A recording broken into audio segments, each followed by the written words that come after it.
Bom, como eu disse, muito boa tarde a todas e a todos. É uma grande satisfação participar dessa atividade do nosso PROCAD. Eu agradeço imensamente ao professor e amigo Maicon Vermes pelo convite, a oportunidade de estar aqui nesta mesa com, aí sim, colegas muito mais valorosos e com expertise na temática do que eu, de modo que eu estou aqui muito mais para ouvir, para aprender, do que para contribuir com algo que possa ser efetivamente inovador. Cumprimento também as minhas colegas de mesa, a professora Joyce, a Milena, mestranda do PPGD da UNIJUI.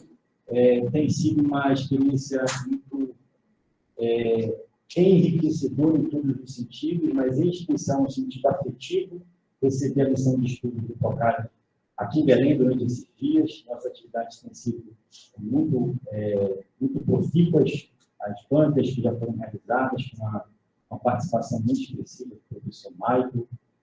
Tivemos a banca também de qualificação da Milena, que também foi muito produtiva. Só que eu acho que essa missão do PROCAD está efetivamente cumprindo, atingindo a função que se imaginava para ela originalmente. Eu quero cumprimentar também os meus diletos alunos da turma 050 2018, que, atrasados, lentamente foram ingressando aqui no auditório. Os colegas que estão na sala de prova talvez também não consigam ter essa visualização, mas o auditório agora está lotado de alunos, são alunos da graduação e vieram acompanhar o seminário do PROCAD. E que, obviamente, espero eu, que ao final interajam, fazendo perguntas e trazendo indagações para que nós possamos enriquecer assim o debate. E, por fim, quero cumprimentar os meus colegas de fala, a professora Cristina, o professor Jackson, a doutora Isabela, e o meu dileto colega, o doutor Arthur Correia Neto, professor público aqui no estado do Pará, porque eu tenho uma grande admiração e um grande apreço. Bem, eu propus um tema para essa tarde, não com a finalidade de apresentar aqui algum exame minimamente técnico da monitoração eletrônica ou com uma exposição repleta de números ou de informações estatísticas a respeito da aplicação da monitoração eletrônica no Brasil, porque eu acho que é necessário que se abra um espaço também para uma reflexão um pouco mais crítica a respeito do Instituto da Monitoração Eletrônica, inicialmente uma reflexão um pouco mais crítica a respeito do Instituto da Monitoração Eletrônica, tudo que ele representa, tudo que ele pode representar no sistema penal contemporâneo, especialmente em países de regiões periféricas, como no caso do Brasil e dos países da América Latina, levando-se em consideração, sobretudo,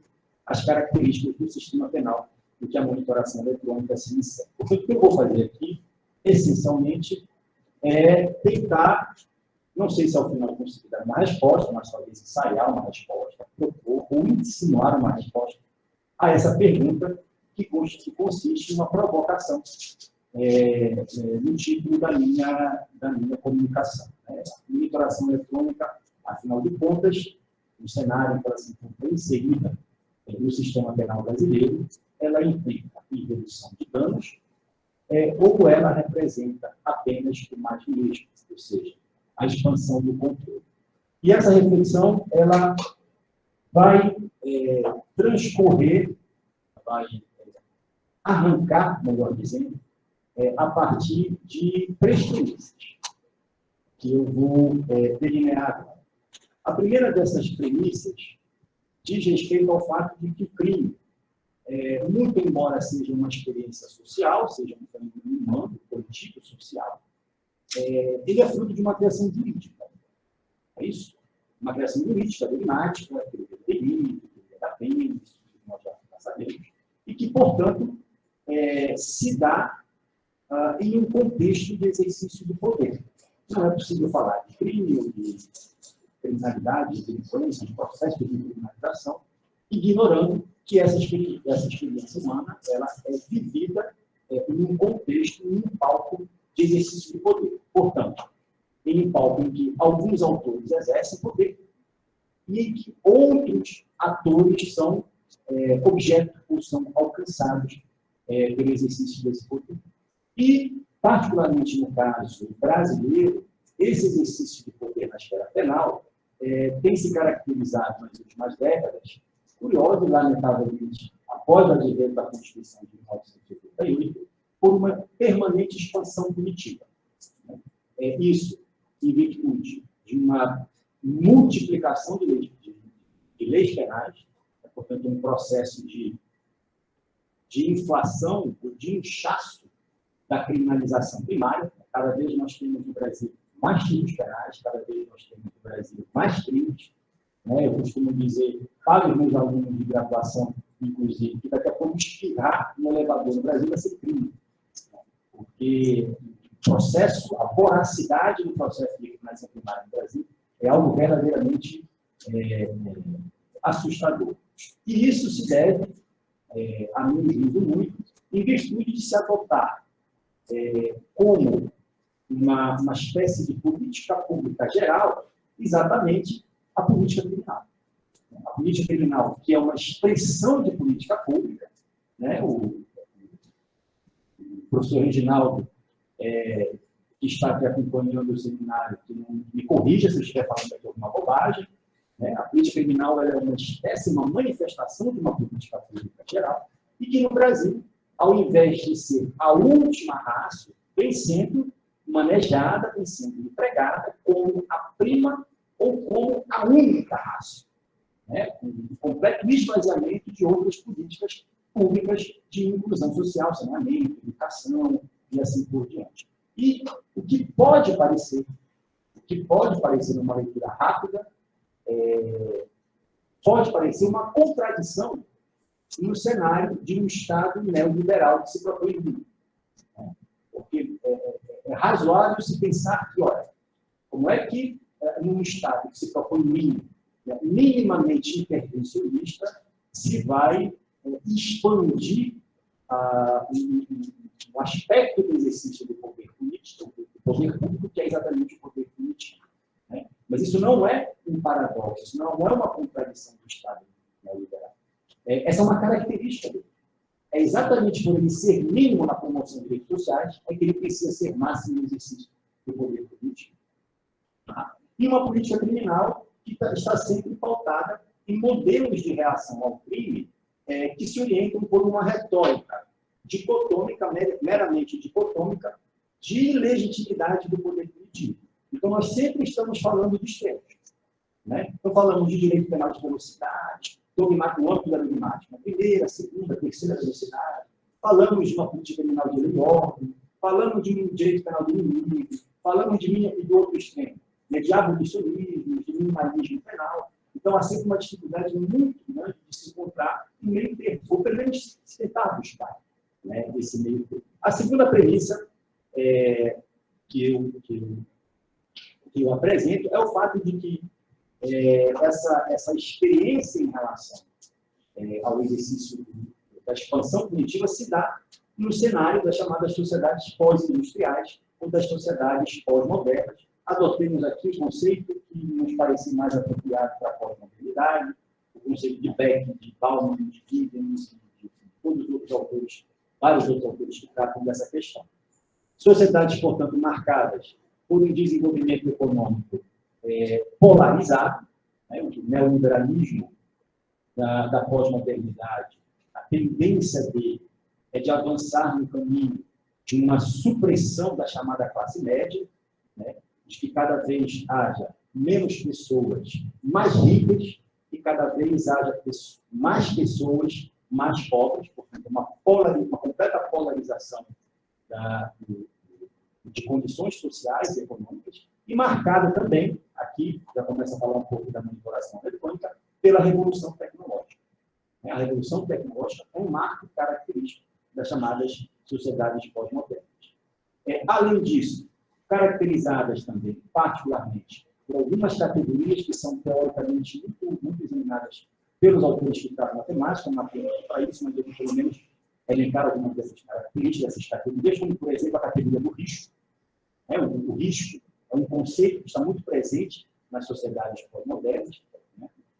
O conceito de incerteza, no Brasil, agora, particularmente, sobretudo no cenário da pandemia, temos uma profunda incerteza em todos os países que ainda não encontraram o caminho da consolidação do desenvolvimento econômico, um profundo sentimento de incerteza em relação a condições de economia, de emprego, de segurança social, assim por diante, caracterizadas por uma vida acelerada, por uma vida de velocidade. As experiências humanas estão cada vez mais voláteis, cada vez nós temos menos tempo para as relações humanas, tudo precisa ser cada vez mais rápido, tem que se dar na velocidade de instalar deles.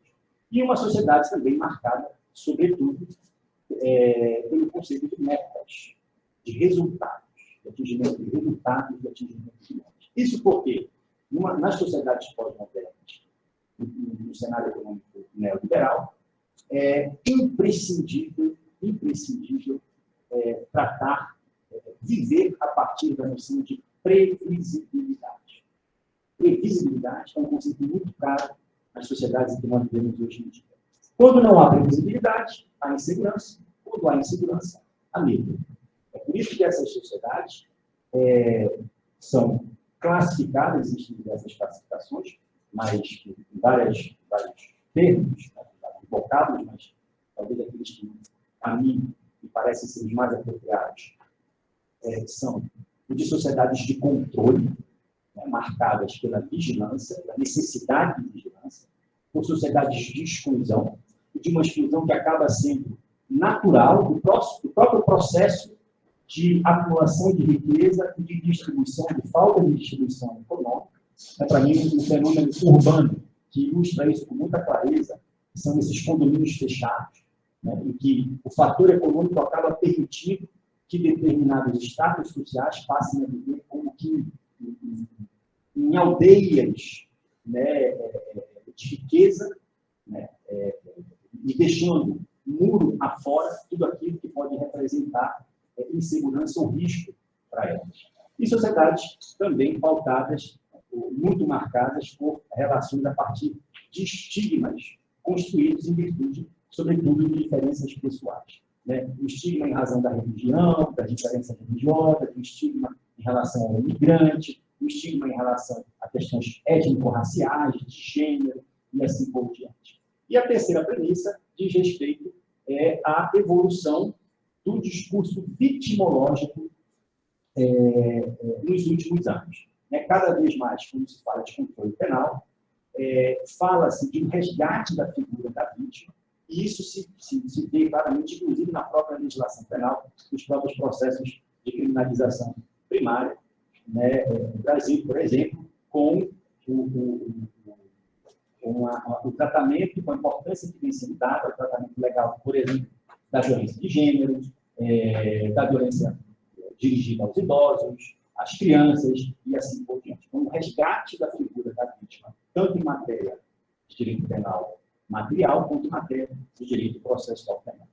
Pois bem, o debate sobre a monitoração eletrônica pressupõe, portanto, do meu ponto de vista, essas três premissas e a compreensão de algumas características inarredáveis do sistema penal.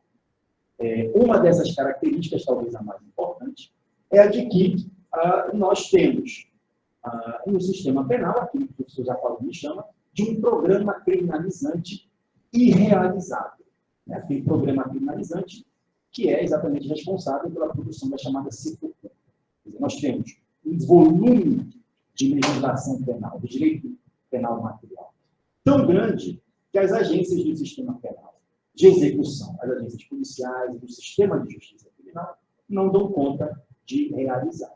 Não por meras disfuncionalidades, mas porque, pela lógica do sistema penal, é assim mesmo. É assim que tem que ser. O programa criminalizante tem que ser realmente irrealizável pelas agências do sistema penal. De tal modo que é exatamente essa lógica que vai alimentar o recrudescimento do controle penal. Em outras palavras, quanto piores forem os resultados em termos de prevenção de delitos, maiores ou mais se amplifica o emprego de meios e recursos punitivos de controle. Cada vez mais nós queremos mais punição, cada vez mais nós queremos mais prisão, cada vez mais nós queremos mais vigilância, cada vez mais nós queremos mais controle. Um quadro que se agravou sensivelmente no contexto, como mencionado há pouco, da sociedade pós-moderna, com novos cenários criminalizados, cybercrime, meio ambiente, as relações de tráfego, trânsito, agora no cenário da pandemia, com ameaças à saúde pública, relações econômicas, de consumo e assim por diante. E exatamente esse marco das sociedades pós-modernas, a convivência com risco, com insegurança, é que vai criar ou alimentar um sentimento de medo. Mas não apenas um sentimento do crime, um sentimento de medo do crime, mas um sentimento de medo do outro. Nós passamos a ter medo não apenas de uma experiência de violência, mas nós passamos a ter medo do outro. Hoje em dia nós temos medo do outro. Criando-se, assim, uma espécie de um valor que é meramente simbólico em relação ao controle penal. O valor ou a ideia de que o controle penal é capaz de nos entregar segurança. O controle penal é capaz de aplacar o medo que nós temos do outro. Quando o medo é, nada mais nada menos, do que um processo interpretativo da realidade social, alimentado permanentemente pelo discurso midiático e pelo emprego primordial de uma política criminal, reprogressiva, que vai resultar em expectativas sociais cada vez maiores em busca de uma segurança que nunca se alcança. Pois bem, dito isto, eu me sinto à vontade para afirmar que, para eu compreender a monitoração eletrônica no cenário do sistema penal, eu não posso ignorar que a história do sistema penal é a história da sua expansão e é a história da sua mutação. Não há, me parece, posso estar equivocado, mas creio que não esteja, não há, me parece, um único momento da história do sistema penal, pelo menos no mundo ocidental, em que ele tenha sofrido um movimento, uma tendência de retração de conquista.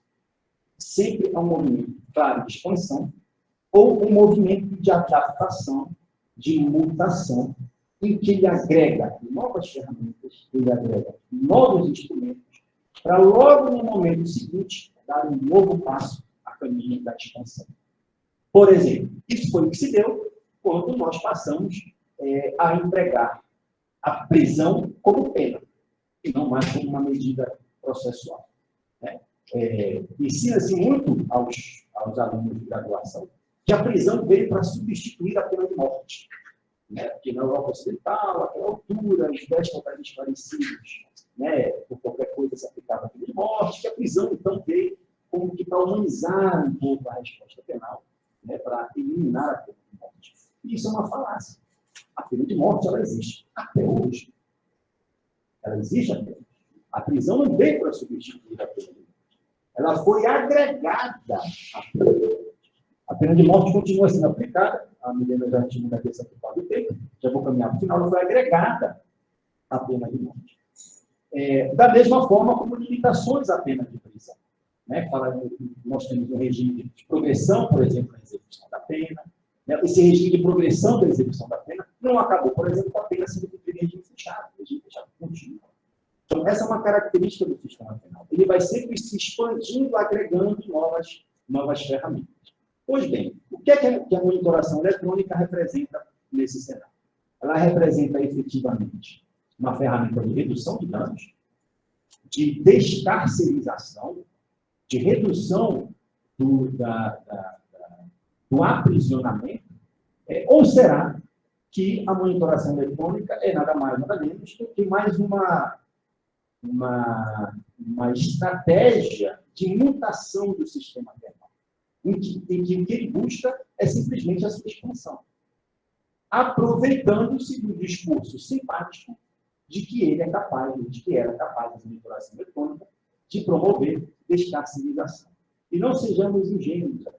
Não sejamos ingênuos. Nós temos várias experiências recentes, inclusive, no Brasil, nesse caminho.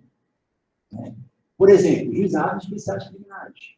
Né? Quando a lei dos juizados especiais criminais entrou em vigor em 1995, o discurso era de desformalização do processo, né? Vamos reduzir cárcere e tal, e isso aí todos nós já sabemos. Os juizados especiais criminais foram um grande tiro no pé. Né? Infrações penais que antes sequer ingressavam na malha, na rede do sistema penal, das agências do sistema punitivo, passaram a ter importância. Hoje, os juizados especiais são abarrotados de procedimento de TCOs. Porque um vizinho um dia acordou de mau humor e na passagem xingou o outro vizinho do apartamento e isso tira lá no TCO, no juizado especial criminal. Eu vou movimentar todo o aparato da justiça criminal para solucionar esse problema. A audiência de custódia está passando pela mesma experiência. Exatamente pela mesma experiência. A dificuldade que está sendo encontrada no Brasil para se instituir efetivamente a audiência de custódia. De tal maneira que é possível hoje, simplesmente em virtude do lugar onde a pessoa é presa em flagrante, ela ser ou não apresentada numa audiência de custódia. Há determinadas comarcas, determinadas seções judiciárias em que há audiência de custódia. Em outras não. Há juízo único, não tem um juiz, né? Essa própria tendência de seletividade no sistema que vai conferir um tratamento diferenciado à sua clientela. A reforma do Código de Processo Penal, a mesma coisa, né? A instituição de um sistema acusatório que nunca se chega efetivamente a realizar no Brasil, né? E assim por diante. Bom, eu vou pular aqui algumas coisas para dizer o seguinte: o que se pode verificar na prática judicial atual em relação à monitoração do delito? Eu não tenho dados aqui para apresentar, é bem verdade, não sei se quer ser citado, mas é algo que já deflui de material bibliográfico, pesquisas que são realizadas a esse respeito.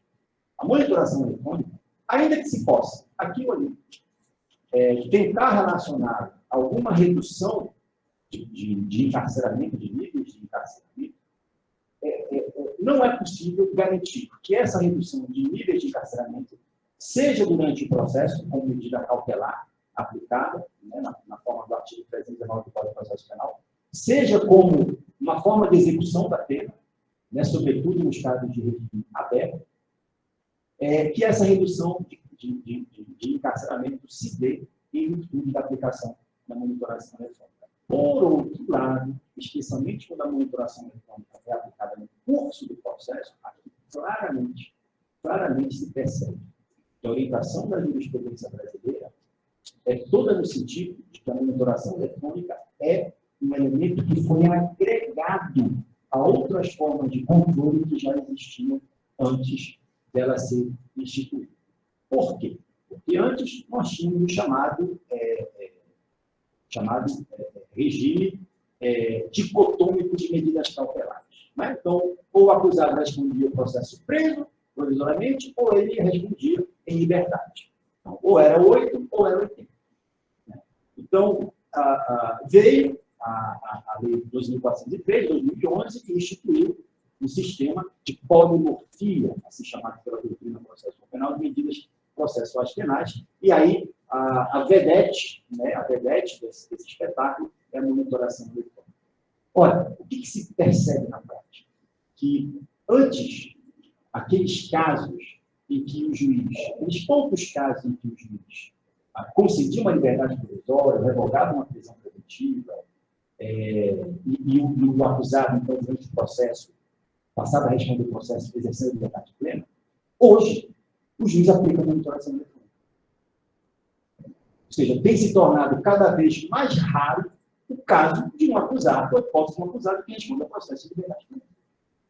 Porque exatamente por vivermos nessa sociedade em que o securitarismo decorre da maneira como nós projetamos conceitos de risco, do medo do outro, a monitoração eletrônica acaba por ser incorporada como uma grande ferramenta de vigilância do processo penal, intensificando algumas chagas, algumas características do sistema punitivo que parecem ser incorrigíveis, basicamente a sua seletividade e o seu potencial de estigmatização. Então, se vocês me perguntarem qual é a solução para isso, a resposta que eu tenho para dar é não sei. Né? E, na verdade, não sei sequer se há uma solução para isso.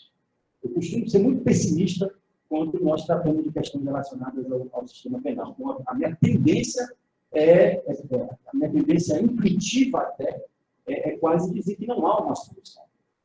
Mas isso não é o suficiente para me vencer. Né? Eu tento ter fé, eu tento acreditar que há um caminho possível. Fato é